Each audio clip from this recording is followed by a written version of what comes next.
آئیے دیکھیں اس عنوان پر آج مجھے بولنے کا شوق اس لیے ہو رہا ہے کہ آج میری قوم کے دلوں میں غریبوں سے نفرت پیدا ہو رہی ہے۔ تھوڑی سی اللہ کسی کو دولت دیتا ہے تو وہ غریبوں کے پسینے میں اس کو بدبو آنے لگتی ہے۔ آج لوگ رشتے بھی ڈھونڈتے ہیں تو امیر اور غریب میں فرق کرتے ہیں، بازو میں بھی بیٹھتے ہیں امیر اور غریب میں فرق کرتے ہیں، مسجد کے ٹرسٹی بھی بناتے ہیں امیر اور غریب میں فرق کرتے ہیں، مدرسے کا متولی بھی بناتے ہیں امیر اور غریب میں فرق کرتے ہیں۔ اگر آپ کو بات تلخ نہ لگے بولو یہ سچائی ہے کہ نہیں ہے؟ مالدار نماز کا پابند ہو یا نہ ہو اسے مسجد کا ٹرسٹی بنا دیا جاتا ہے، اگر غریب ولی صفت بھی ہو اسے مسجد کا ٹرسٹی نہیں بنایا جاتا۔ شادیوں کے اندر وہ اوباش جو زناکار اور بدکار اور شرابی ہے اس کے بارے میں ہمیں پتا ہے کہ یہ بدکار ہے، زناکار ہے، شرابی ہے، لیکن اگر وہ آئے اس کے لیے لوگ کرسیاں چھوڑ دیتے ہیں۔ لیکن غریب نمازی اور نماز کا پابند ہو، شریعت کا پابند ہو، اس کو کوئی بھاؤ بھی نہیں دیتا۔ مسلمانوں یاد رکھو اس کا مطلب ہم دولت کے پجاری ہو گئے ہیں، اس کا مطلب ہم مال کے پجاری ہو گئے ہیں۔ اگر یہی فکر ہے کہ دولت ہی سب کچھ ہے، فرعون میں اور ہم میں فرق کیا رہ جاتا ہے؟ نمرود میں اور ہم میں فرق کیا رہ جاتا ہے؟ اللہ اکبر، ان کے لیے بھی دولت سب کچھ تھی، ہمارے لیے بھی دولت سب کچھ ہے۔ بلکہ بڑی معذرت کے ساتھ آج دیندار طبقہ بھی اگر خیریت پوچھتا ہے، آج کے بہت سارے اللہ ماشاءاللہ اللہ باس کے بہت سارے لوگ اگر خیریت بھی پوچھتے ہیں تو منہ دیکھ کر کے، اگر غریب مرید نیک اور متقی بھی ہو اسے مسافے کی سعادت بھی نصیب نہیں۔ اور مالداروں کا حال یہ ہے کہ وہ گنہگار اوباش اور عیاش ہو تو ان کی بیماری میں بھی خیریتیں پوچھی جاتی ہے، ان کے گھر تک جایا جاتا ہے، لیکن نہیں ہمارے یہاں مال کی کوئی حیثیت نہیں ہے۔ ایک ہی صف میں کھڑے ہو گئے محمود و عیاض، نہ کوئی بندہ رہا نہ کوئی بندہ نواز۔ مصطفیٰ جان رحمت کا دربار ایک دربار تھا جہاں مالدار اور غریب کی کوئی تفریق نہیں تھی، جہاں گورے اور کالے کی کوئی تفریق نہیں تھی، جہاں چھوٹے اور بڑے کی کوئی تفریق نہیں تھی۔ آج ہم نے یہود و نصارہ کی طرح، آج ہم نے مشرکین کی طرح قوم کو بانٹ رکھا ہے۔ مالداروں کا معاملہ الگ ہے، غریبوں کا معاملہ الگ ہے، اور اللہ نے قرآن میں ضابطہ عطا کیا، نہ مالدار افضل ہے نہ غریب افضل ہے۔ ان اکرمکم عند اللہ اتقاکم، اگر مالدار میں تقوی ہے تو مالدار افضل ہے، اور غریب میں تقوی ہے تو غریب افضل ہے، گورے میں تقوی ہے تو گورا افضل ہے، کالے میں تقوی ہے تو کالا افضل ہے۔ اسی لیے تو نہیں دیکھتے کہ بڑے بڑے گورے خوبصورت حرم کے بلال کعبے کی چھت پہ کھڑا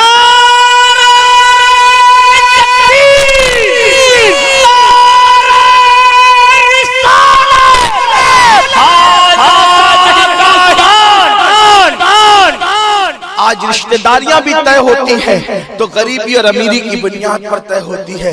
اس تفریق کو ختم کرنا ہوگا، ورنہ جس دن میری قوم مال کو سب کچھ سمجھ لے گی اس دن فرعونیت جنم لے گی۔ جنم کیا لے گی؟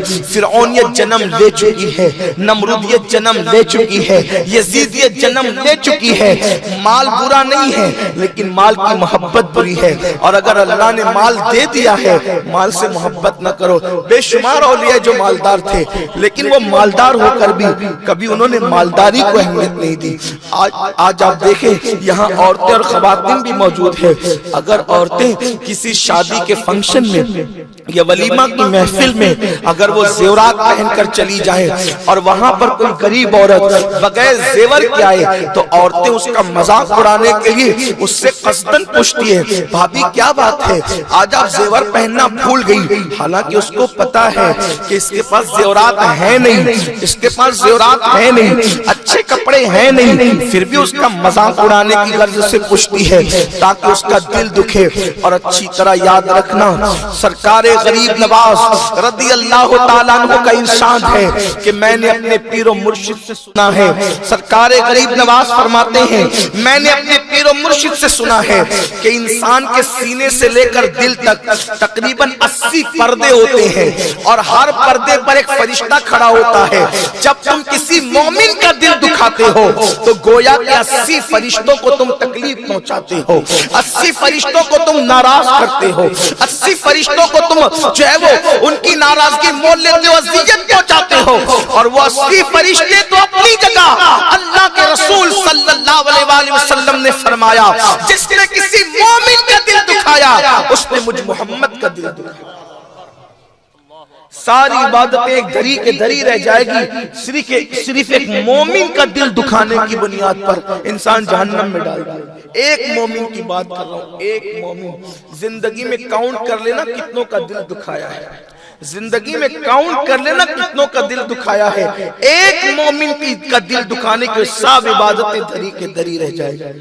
آج ہم نے دلوں کا خیال کرنا چھوڑ دیا، ہمارے ہمسائے پڑوسی ہم سے ناراض ہیں، تنگ آ چکے لوگ، بیویاں ناراض ہیں، بیوی سے شوہر ناراض ہے، بال بچے ناراض ہیں، یہ سب ناراضگی کا ماحول، نفرتوں کا ماحول۔ آؤ ذرا غور کرو ایک مومن کے دل کی اہمیت کتنی ہے۔ 80 فرشتے ایک مومن کے دل پر پہرے دار ہیں۔ آخر کوئی تو نعمت نہ ایسی ہوگی جہاں 80 فرشتوں کو کھڑا کیا گیا۔ غور تو کرو ذرا، سوچو تو صحیح۔ ہم نے تو سمجھا ہے کہ بس کچھ سیکھا ہی نہیں، کچھ سیکھنے کی کوشش ہی نہیں کی۔ اگر انسان کو پتا چل جائے مومن کے دل کی اہمیت کیا ہے۔ ایک چھوٹی سی بات سمجھاتا ہوں، سمجھیں۔ یہ کرسی میں بیٹھا ہوں، آپ مجھ سے محبت کرتے ہیں، آپ نے مجھ سے محبت کر، مجھے کاٹا بھی چبھنے نہیں دینا چاہتے، ٹھیک، لیکن اس کرسی کا آپ کو خیال نہیں ہے۔ کرسی پر پتھر بھی مار رہے ہیں، کرسی کو توڑ بھی رہے ہیں، بولو بیٹھنے والے کو تکلیف ہوگی کہ نہیں ہوگی؟ آپ نے کرسی کا خیال نہیں کیا، مجھ سے تو بڑی محبت کا دعویٰ کیا، اب آپ جتنا ڈیمیج کرسی کو کریں گے سارا اثر مجھ پہ پڑے گا، ٹھیک، سمجھیں۔ اب اللہ فرماتا ہے میرے جلوے زمینوں میں نہیں سماتے، میرے جلوے آسمانوں میں نہیں سماتے، میرے جلوے عرش کرسی پر نہیں سماتے، میرے جلوے اگر کہیں سماتے ہیں تو وہ مومن کے دل میں سماتے ہیں۔ اب ذرا سوچو، جلوے یار جس کے دل میں موجود ہو، اب دل ٹوٹے گا، دل ٹوٹے گا، مکان پر اثر پڑے گا، تو بولو اس پہ اس کا اثر در پردہ کس پر پڑے گا؟ میرا اللہ مکان اور زمان سے پاک ہے، زمان و مکان سے پاک ہے، لیکن کہنے والے نے کہا ہے کہ تو دل میں تو آتا ہے، سمجھ میں نہیں آتا، میں جان گیا بس تیری پہچان یہی ہے۔ تو میرے آقا صلی اللہ علیہ وسلم کے دیوانوں، دلوں کا خیال کرو، کیونکہ دلوں میں اللہ رسول کے جلوے بستے ہیں۔ تو آج ہم نے معاشرے کو تقسیم کر دیا، تفریق کر دی، ہم نے غریب اور امیر، مالدار، یہ برادریاں، خطے، قبیلے، نہیں، کوئی برادری افضل نہیں ہے۔ جس برادری کو حضور پسند کر لیں، کوئی برادری کا فرض افضل نہیں ہے۔ حضور علیہ السلام جس سے پیار کر لیں، سارے حبشی پیارے ہیں؟ نہیں۔ سارے حبشی پیارے ہیں؟ نہیں۔ حبشیوں میں بلال کی شان الگ ہے،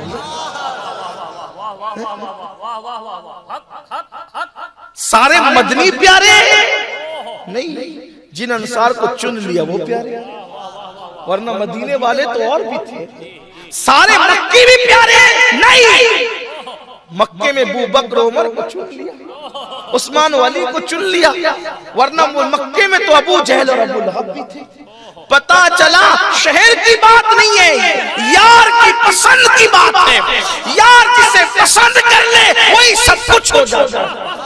اللہ کا محبوب بنے جو تمہیں چاہے، اس کا تو بیاں ہی نہیں ہے، تم جسے چاہو۔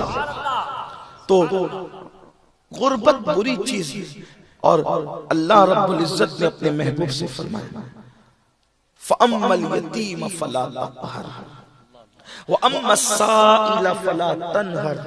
محبوب، جب کوئی یتیم آپ کے پاس آئے تو آپ یتیم کو نہ نکالنا، یتیم کو نہ جھڑکنا، یتیم کو نہ جھڑکنا، یتیم کو اپنے سے دور نہ کرنا، اور سائل کو کبھی محروم مت کرنا۔